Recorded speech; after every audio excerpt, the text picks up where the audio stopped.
Fourth. The fourth lumbar vertebra.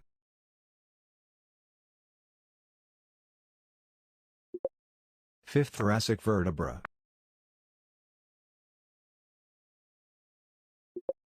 Frontal bone.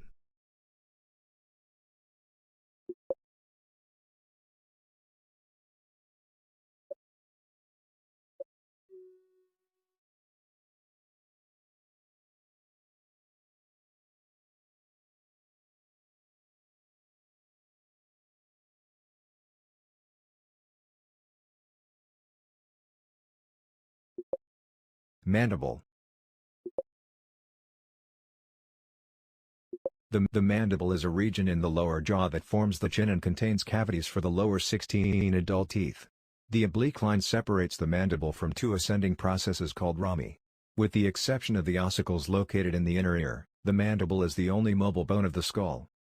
Regions of the mandible include an external surface, representing the lower jawline. The external surface of the mandible is curved and divided into several regions. A small ridge called the mental protuberance forms the chin. The mental protuberance is bound by elevated edges known as the mental tubercle. A small foramen called the mental foramen is located below the second premolar on each side of the mandible.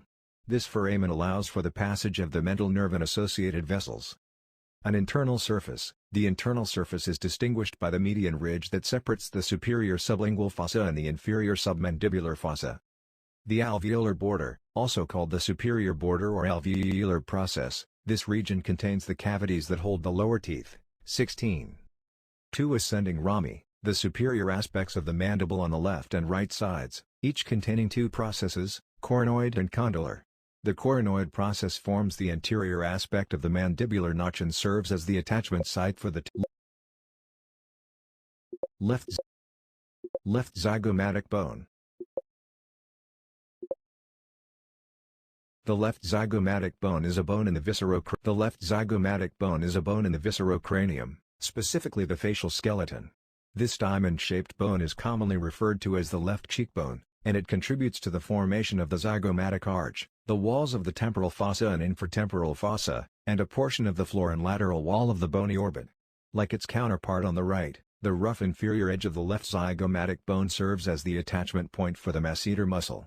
The left zygomatic bone has three surfaces: orbital, facial, temporal, and articulates with the frontal, temporal, maxilla, and sphenoid bones via its three processes. Surfaces. The orbital surface is concave and forms the anterolateral part of the orbit's floor and the anterior part of its lateral wall. Zygomatic orbital foramina perforate the inferolateral corner of the orbital cavity and serve as the gateway to a bony canal, which then branches into the zygomaticofacial foramen and zygomaticotemporal foramen. The facial surface is convex and lateral and is perforated by the zygomaticofacial foramen, which transmits the zygomaticofacial nerve and vessels between the orbit and the face.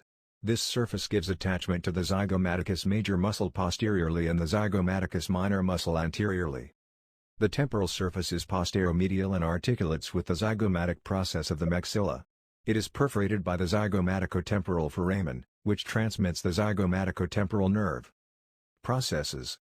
The frontal process originates from the upper margin of the bone, rising superiorly and separating the orbit from the temporal fossa.